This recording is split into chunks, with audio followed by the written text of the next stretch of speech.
Yes, reka nanjye mbasuhuza mwese abadukurikiye ku ISEZERANO TV. Byagace bakomeye cyane kwa mugatsi kubana natwe mwanya nk'uyu nguyu. Reka mbashimire aho mwamuherereye hose, yaba ari hano mu Rwanda, bari mu bihugu duturanye ndetse no muri diaspora. Reka mbabwire amahoro y'Imana abane namwe. Uyu munsi nageze muri Relax Life Center, murabizi ko tujya gutya tukanyarukirayo bakadufasha kubirebana n'ubuzima. Ubwo uyu munsi turi mu kiganiro cy'ubuzima, ndi kumwe na Muganga Desire. Nishimiye kongera ko bana namwe. Murakoze cyane, tubahaye ikaze. Murakoze cyane. Kandi tubashimira ko igihe cyose dukomanze mu twikiriza mukadufungura kugira ngo dufashe abadukurikira kubirebana n'ubuzima. Mugabo wenda ntagiye kure, ntegeza ko Relax Life Center abantu benshi barayizi. Ahubwo reka duhite twinjira mu kiganiro. Nagiye mbibona kenshi mu makomenti y'ibigano twagiye dukora. None umuntu akibaza ariko se kuki muri iyi minsi turi kugenda tubona ibibazo byinshi by'indwara zitandukanye zirimo zihitana abantu, ukumva muri iyi minsi abantu bavuga ngo kanseri yamaze abantu, ukumva ngo diabete yamaze abantu, ariko nyamara mu myaka yatambutse myinshi ishize mu gihe cya basoko kuruza cyangwa se cya badata, izo ndwara ugasanga ntago zari zizwi cyane. Nuko ari bwo ubuzivumbuwe cyangwa hari ikindi cyabiteye? Murakoze cyane. Icyo ni ikibazo cyiza cyane kandi umuntu wese yakibaza, ndetse natwe tujya tukibaza, ariko uko bigaragara nuko ubushakashatsi bubigaragaza, ni ukuvuga ngo imibereho yarahindaguritse. Ikindi twavuga nuko ubundi ubuzima bw'umuntu umuntu aba agomba kumenya uko abugenzura. So rero hari ibyo turya, hari n'uburyo tubikoresha. Icyo ni kimwe. Urasanga imirimo myinshi ikorwa nta mbaraga zishyizwemo, bityo ibyo twinjije mu mubiri ntitubashe kubikoresha. Ikindi nuko n'ubushakashatsi bwagiye bukorwa ari bwinshi, aho kera umuntu yashoboraga kwicwa na diabete, yaba ari mu cyaro bakavuga ko bamuroze, ariko ubuvuzi bwateye imbere burabigaragaza, bukagaragaza indwara, bukagaragaza ko ari umwijima. Ikindi twavuga nuko ubuzima dusigaye tubayemo ntabwo abantu babasha kuba bamenya kwigenzura. Icyo ni ikindi. Ikindi twavuga wenda muri iki gihe nuko nk'uko ubushakashatsi bugenda bubigaragaza, usanga abantu ntabwo bari kubasha kumenya kuyobora uburyo bw'imibereho. Aha ndavuga neza mu buryo bwumvikana. Hari ubushakashatsi busobanura neza ko ubundi kera hari uburyo mu bushakashatsi bwahise twajyaga tuvuga yuko kubaho neza ugomba kurya nk'umwami mu gitondo, saa sita ukarya nk'igikomangoma, nimugoroba ukarya nk'umugaragu. Bivuze ngo ubushakashatsi bwa kera bwagaragazaga ko tugomba gufata amafunguro inshuro 3 ku munsi. Ariko uko ubushakashatsi bugenda bubigaragaza ko hari indwara nyinshi duterwa nuko n'imirire ibyinjiye mu mubiri bitari ngombwa, bikarenga urugero byagombye kuba biriho. Ubushakashatsi muri iki gihe bugaragaza yuko uko umuntu agenda yinjiza ibintu mu mubiri bikaba byinshi, akabirya bikaba byinshi bitari ngombwa, ugasanga yinjije proteine nyinshi mu mubiri zitari ngombwa. Kandi noneho n'imibereho y'imikorere muri iki gihe ugasanga turirirwa twicaye, imirimo y'amaboko, imirimo ivunanye irakorwa n'amarobo, irakorwa mu bundi buryo. Usanga rero muri iki gihe ahubwo byarabaye itandukaniro. Mu gihe kera twari tuzi yuko kubaho neza, kugira ubuzima bwiza ugomba gufata ifunguro 3 ku munsi. Ubu ngubu rero usanga iyo myumvire igomba guhinduka, ahubwo bikaba na ngombwa ko wafata ifunguro 1 ku munsi cyangwa se 2 ku munsi.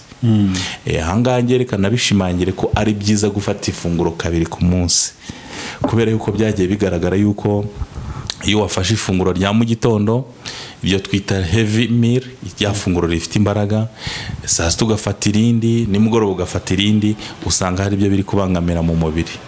Kubera yuko ubushakashatsi bwa vuba turi kugenderaho ugaragaza yuko niba ushobora gufata ifunguro ukongera ugafata irindi funguro nta masaha 6 arashira, ni ukuvuga ngo uraza kwinjiza ibintu byinshi mu mubiri wawe bitari bikenewe, kubera ko amasaha 6 niyo kigero fatizo aho igifu kiba kimaze gucagura ibijya gufasha umubiri nka vitamins hanyuma n'imyanda igomba gusohoka.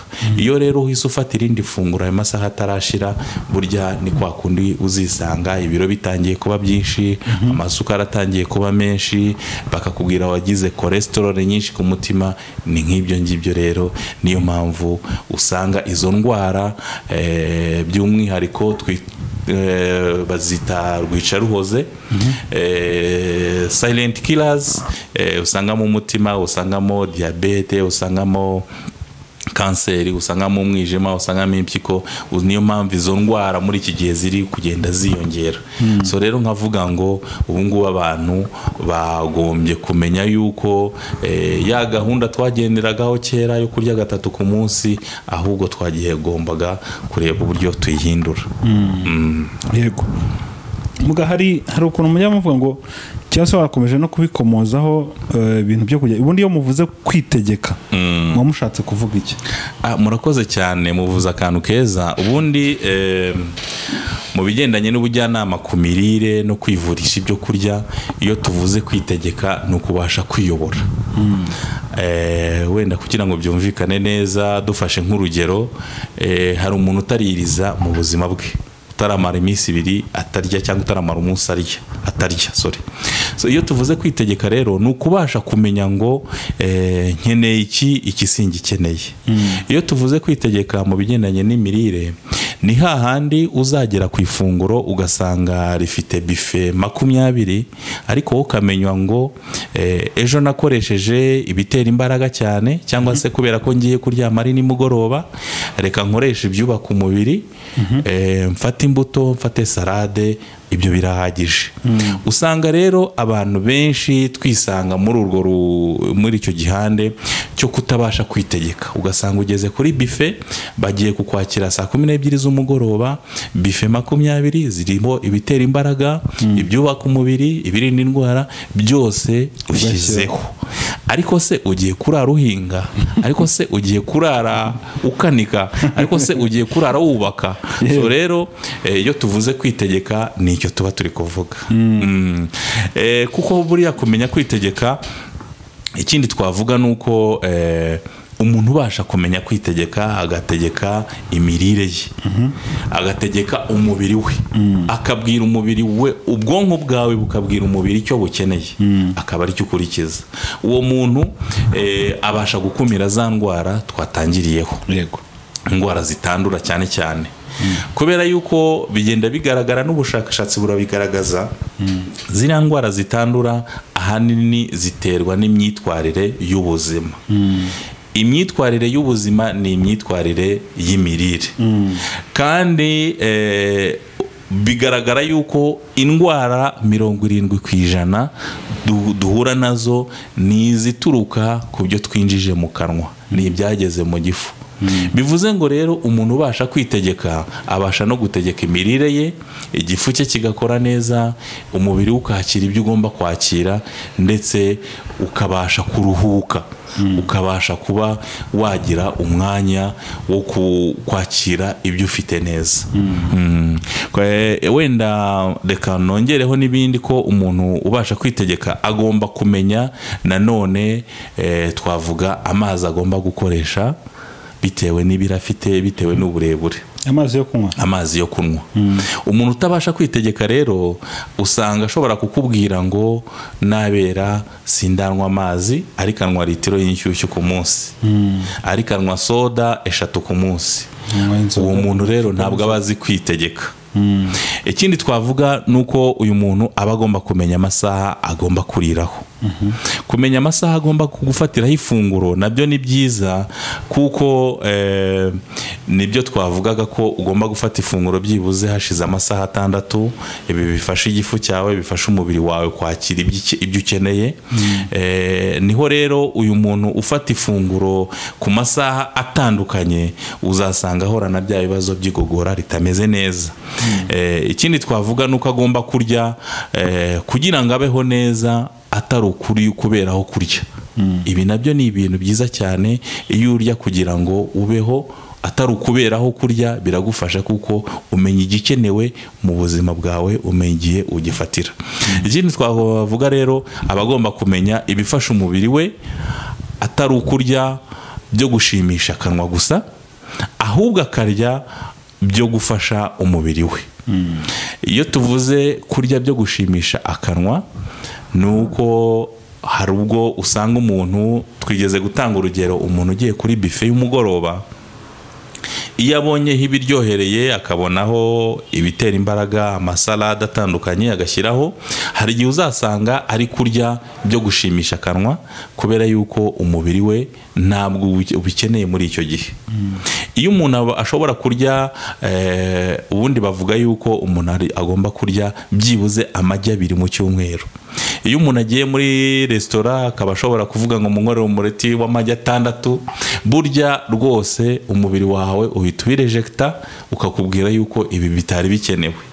Iyo ukomeza uhatiriza rero, nejo ugafata umureti w'amagi 6, ni cyagihe umubiri wawe kuwuhatiriza uzagera ukagira fats zimwe wakira, ibinure bigatangira kuba byinshi. So rero umuntu ubasha kwiyobora, abasha gukontorora imirire ye, gufata ibyo kurya atari ugushimisha akanwa gusa, akavuga ngo ibi ngibi ndabifata kuko bikenewe. Hari n'ikindi tugomba kumenya, nuko iyo urya kugira ngo ushimishe akanwa gusa, usanga imirire yawe ari yibanda ku biryohereye, kandi biryohera akanwa bigera mu nda bigasharira. Ibisharirira akanwa bigera mu nda bikaryoherera. Sinzi niba icyo kintu aho cyumvikana. Ni ukuvuga ngo iyo umuntu ariye amasukari menshi yaryoheye akanwa, agera mu mubiri akica imitsi, akagiza ibindi bintu. So rero umuntu wese aba agomba kumenya kwitegeka no gutegeka umubiri we, bityo akagena igihe cyo kuba yavuga ngo ibi birakenewe, ngomba kubifatira igihe, ibi ngibi singomba kuba nabifata.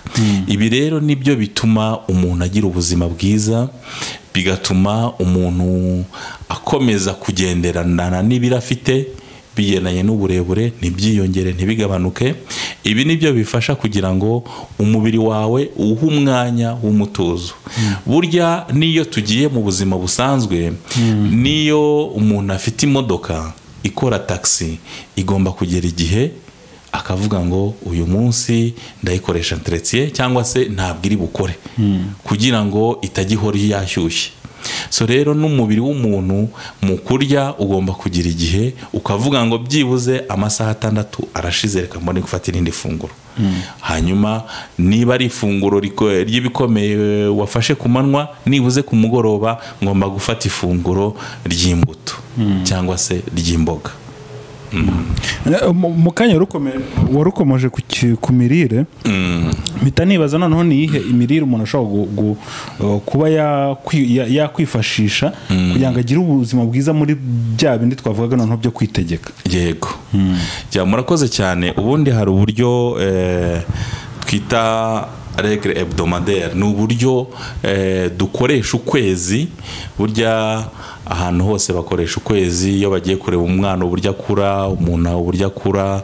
Burya ikigero fatizo aba ari ukureba iminsi 30 y'ukwezi, iminsi 31 y'ukwezi, niyo itwereka ngo hari ikiri kugenda. So rero dore hari uburyo umuntu aba agomba kujya akoresha kugira ngo yivure, anikingire zimwe mu ndwara dukoresheje ya mirire, muri bwa buryo twavuze bwo kumenya kwitegeka. Ubu ni uburyo twise mu kumenya kwitegeka cyangwa se kwigenzura wowe ubwawe, umubiri, gutega amatwi umubiri wawe. Burya iyo ubasha gutega amatwi umubiri wawe, hari icyo uba ukeneye, umubiri wawe ariko hari n'icyo ubwonko bwawe buba buri kukubwira. Hari ubwo usanga rero ubwonko bwawe buri kukubwira ko ugomba gufata ifunguro, ariko wagenzura umubiri wawe ugasanga umubiri wawe ntabwo ari cyo gihe ukeneye gufata iryo funguro. So rero ubu buryo twise bwo kwigenzura cyangwa se kumenya kwitegeka, kwiyobora ukoresheje imirire, tubujyanisha n'igihe cy'ukwezi kugira ngo umuntu abashe kuba yakoresha iyi mirire, hanyuma byibuze mu mezi 3 azarebe impinduka. Dore ko impinduka zigenda zigaragara ari nziza. Ubu buryo rero wenda wavuga uti ni ubuhe? Ni uburyo bwo gukoresha imbuto n'imboga byonyine, ukaba wafata ifunguro saa sita, nimugoroba ugakoresha ubu buryo tugiye kuvuga. Ibi bizafasha uwo ari we wese, niba barakubwiye yuko isukari yawe itangiye kwiyongera, niba barakubwiye ko imisokoro yawe itangiye kugabanuka, niba barakubwiye yuko amadiske yawe atangiye kugira ikibazo, niba barakubwiye yuko utangiye kugira ibinure byinshi ku mutima, niba ubona umubyibuho ukabije utangiye kukurenga, rwose ubu ni uburyo bwiza ushobora kuzakoresha bukagufasha. Icyumweru cya mbere rero, murabizi twavuze yuko ari gahunda y'ukwezi, kandi ukwezi kugizwe n'ibyumweru 4. Icyumweru cya mbere uba ugomba kuba wafata pome imwe, ugafata tungurusumu 3, ugafata karoti imwe. Pome imwe, tungurusumu 3, karoti imwe. Ibi ngibi uzabihuza mu mabara yazo. Bundi iyo tuvuze kurya ibyo kurya mu mabara yazo, aba ari uguhuza aya mabara bitewe n'amavitamine biraza kunganira mu mubiri wacu. Ibi ngibi rero nubihuza bizafasha imisokoro yawe mu magufa, bizafasha gutandukana n'indwara z'umugongo. Wa muntu uhora utaka umugongo, wa muntu utangiye kugira imisokoro yagabanutse, wa muntu watangiye kugira ibyo bita arthrosis cyangwa se osteoporosis, kumungwa kw'amagufa, bakaba barakubwiye ngo igufa ryawe ritangiye kumungwa. Wa muntu utangiye kugira ibibazo by'imitsi nk'amaneri sciatique, kuba wakoresha pome imwe, tungurusumu 3, karoti imwe. Ibi ngibi ukabifata ukabishyira muri blender buri nimugoroba, ukabikoresha icyumweru cyawe. Ibi bizabiri gufasha umubiri wawe kongera kwiyubaka ubwawo. Ikindi bintu nuko bigufasha mu mara matoya. Ibi iyo tuvuze gusukura amara, nkuko twabibonye ko indwara nyinshi zinjirira mu kanwa, nuko iyo usukuye amara yawe abasha kugira ibyo akura mu mubiri wawe bidakenewe, hanyuma ibikenewe bikabona uko byinjira. Kuko iyo ukomeza amara yawe adakora neza, urya ariko ntujye kugusohora ibidakenewe, ntujye kuba wasohora umwanda, ibi bizatuma winjiza ibidakenewe. Kandi ibidakenewe mu mubiri w'umuntu nibyo bidutera indwara. Turangije icyumweru cya mbere. Icyumweru cya kabiri rero tuzakoresha igitunguru cy'umweru kimwe, dukoresha indimu imwe, dukoreshe akayiko k'amavuta y'ibihwagari, niturangiza dukoreshe akayiko gatoya k'ubuki. Ibi ngibi igitunguru bwacyo tuzi yuko ari antibiotique naturelle, irinda ibyuririzi, irinda ubwandure butewe na bakteri mu mubiri wacu, kandi gitunganya icyo twita nerves, imyakura mu mubiri. Ikindi tuzi hano twabonye nuko indimu nayo ari antibiotique naturelle mu mubiri wacu, kandi ikirukana imyanda mu mubiri, ndetse ikirukana ikavura ibyo twita blood clotting. Ni imyanda cyangwa se ni amaraso aba yarakoze ibibumbe mu mitsi y'umuntu. Ikindi hano nuko tuzi ko ubuki bukize kuri vitamine zitandukanye, kandi bugafasha urwungano rw'imyakura, bigatuma ubwonko bukora neza, bigatuma imikaya ikora neza, bikayirinda kumagara. Ibi ngibi rero kuko ubwonko buba butangiye gukora neza kubera ubuki, bizakurinda ibibazo bigendanye n'ubwihebe, bigendanye no guhora wananiwe mu mutwe, bigendanye no guhorana stress, kugira intekerezo zidahamye. ikindi hano nuko nk'aya mavuta y'ibihwagari nayo ubwayo afasha mu gusohora imyanda, bigafasha uruhu rwawe gukora neza, guhorana itoto, kunanura imitsi, bigafasha amaraso, biba bikurinda kugira ngo batazasanga ufite hemoglobine rouge zarabaye nkeya. Ikindi nuko bikurinda gusaza imburagihe, bikirukana bya binure bya LDL bifata mu mitsi y'umutima, ugasanga watangiye kugira ibibazo bya cholesterol, cyangwa se kugira ibibazo by'umutwe, by'umunaniro. Ibi ngibi rero tumaze kubona by'icyumweru cya kabiri, nubikoresha neza bizakurinda ibyo bibazo byose. Si ngombwa yuko uzabikoresha wamaze kurwara, ahubwo kubikoresha mbere.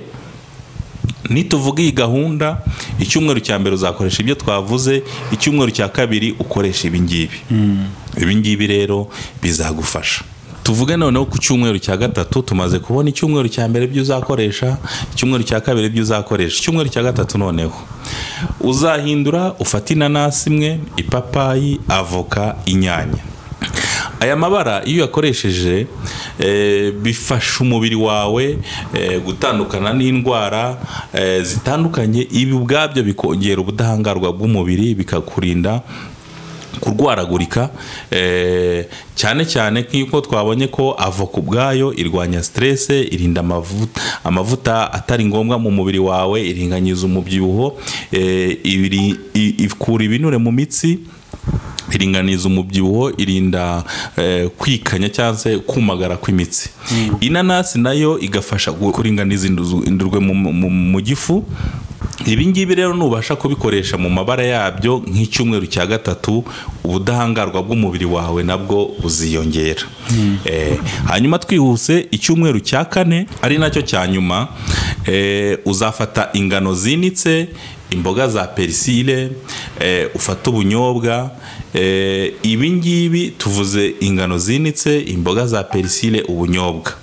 Ibi bifasha noneho by'umwihariko ku myanya myororokero, cyangwa se ubunyobwa bubisi kubuhekenya. Ibi bifasha imyanya myororokero, yaba ari ku bagore yaba ari ku bagabo. Aha turavuga nk'abagira ubushake bukeya, abatangiye kugira ibibazo by'amasohoro, ingano zinitse zizamufasha, na perisile ndetse n'ubu bunyobwa.